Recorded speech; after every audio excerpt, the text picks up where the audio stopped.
It started with the screech of tires in the early morning quiet, a sound sharp enough to make the hairs on the back of your neck rise.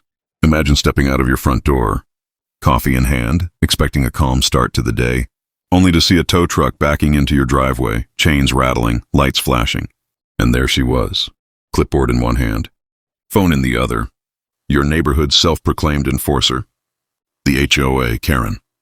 She was already barking orders at the driver, pointing aggressively at the trailer parked neatly by your garage.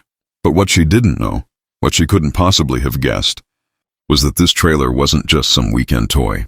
It was part of a police training unit, property of the department, stocked with gear and scheduled for use in less than 24 hours. And her attempt to remove it would set off a chain reaction that no one in that neighborhood would ever forget. The truth is, life in this HOA had always been tense. The rules weren't just strict, they were suffocating. Lawn too long? Fine. Holiday lights up a day past New Year's? Citation. Park your car an inch over the line? Expect a notice taped to your door. And for Karen, those rules weren't guidelines, they were a weapon. She thrived on control, on catching people off guard, on being the one who could humiliate you in front of the community. Everyone avoided her, everyone whispered about her, but few dared to confront her. She was relentless and she knew it. But what she didn't know this time was that the target she'd chosen wasn't just another neighbor who would roll their eyes and pay the fine to avoid a fight. This time, she was coming up against someone who lived by rules of an entirely different kind.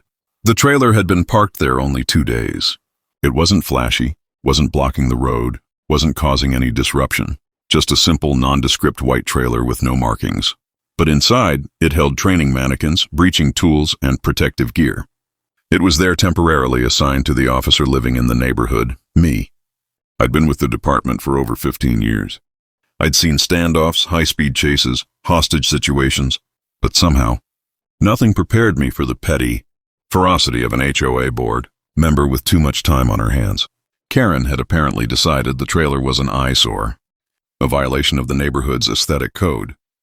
And without so much as a courtesy knock on the door, she called in a towing company, determined to have it hauled off. At first I thought it was some kind of mistake. Watching the driver lower the chains, I stepped forward, waving him down. "Hey, what's going on here?"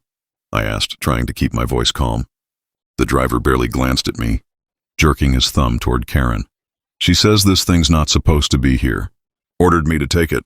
Karen smirked, satisfied with herself, like she'd just solved some great injustice. "You can't store commercial vehicles in residential areas," she snapped. "It's against the bylaws.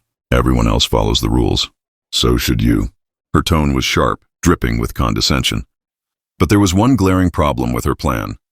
She had no idea whose trailer it actually was. I pulled out my ID, held it up for both of them to see. "This isn't just some trailer," I said firmly. "It belongs to the police department. It's part of an active training program, and if you tow it, you'll be interfering with police property." The driver froze, eyes flicking nervously from my badge to the trailer. Karen, though, wasn't fazed. She laughed, a shrill, dismissive sound. "Don't try to intimidate me. That thing has no markings. For all I know, you slapped a sticker on your wallet and think you can park whatever you want." Her arrogance was blinding. She doubled down, waving at the driver. "Hook it up. If he has a problem, he can take it up with the board." That was the moment everything shifted. Because as she barked her order, another vehicle pulled onto the street. A black SUV, windows tinted. The kind you'd recognize if you've ever been near a government facility. It slowed, stopped directly behind the tow truck, and out stepped 2 men in tactical uniforms. Their presence was quiet but commanding. They weren't there for the neighborhood. They were there for the trailer. They'd come to pick up training gear for the next session. And the look on Karen's face as they approached was priceless. Her confident smirk dissolved into wide-eyed confusion, her mouth opening and closing as if she couldn't decide whether to argue or run. "Everything okay here?" one of them asked, eyes narrowing at the tow truck. I explained the situation quickly, holding up my ID again. They nodded, instantly understanding. But then one of them turned to Karen. "Ma'am, are you the one who ordered this tow?" Karen stammered, her words tumbling out in a mess of excuses. I was just enforcing the rules. We have codes here, standards. That thing doesn't belong." Her voice cracked, the certainty gone. The officer's tone hardened. "That trailer is official property. Interfering with it is a federal offense. Do you understand the seriousness of what you were about to do? The silence that followed was suffocating. Karen, for the first time anyone could remember, had nothing to say. You could almost feel the neighborhood watching. Curtains twitched. Doors cracked open. People who'd endured her endless citations were suddenly witnesses to her humiliation. And here's the thing. This wasn't just about a trailer. This was about power. About someone who had abused authority for years, finally being forced to face consequences. Imagine living under someone's thumb for so long, and then seeing that thumb get smacked away in front of everyone. It was vindication, pure and simple. Abuse it, and sooner or later, you'll run headfirst into a reality check you can't argue your way out of. So what's the takeaway? It's simple. Stand your ground when you know you're right. Don't let intimidation push you into silence. And remember, sometimes the most powerful moment isn't when you fight back with words, but when the truth itself does the talking for you.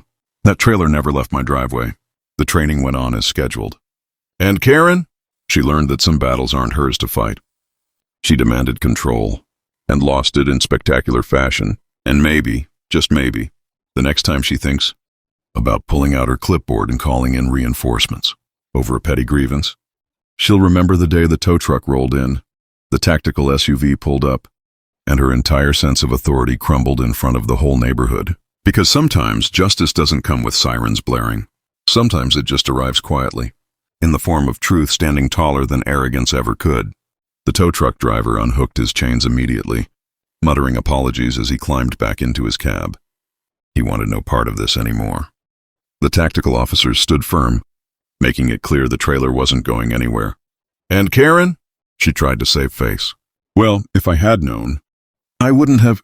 But her words trailed off as one officer cut her off. That's the problem, ma'am. You acted without knowing. That's reckless. The weight of his words lingered in the air, and though he didn't raise his voice, it carried louder than any of her shrieks ever had. From that day forward, things changed. Karen still lived there, still sat on the board, still found ways to grumble about everyone else's choices, but she never went after me again. In fact, she avoided me completely, her glares quickly turning away whenever our eyes met. And the neighbors? They remembered. Some even came up to me later, whispering thanks, relief in their voices. She's finally been put in her place, one said. It's about time. It was more than just personal satisfaction. It was a shift in the neighborhood dynamic. People realized she wasn't untouchable. She could be wrong. And when she was, she could be held accountable. But here's the real question. Why does someone like Karen act this way? Is it insecurity? A need for control? Or is it the dangerous illusion that small amounts of power make you invincible? Maybe it's all of those. And maybe the lesson here isn't just about an HOA gone too far. Maybe it's about remembering that authority, no matter how small, is still a responsibility.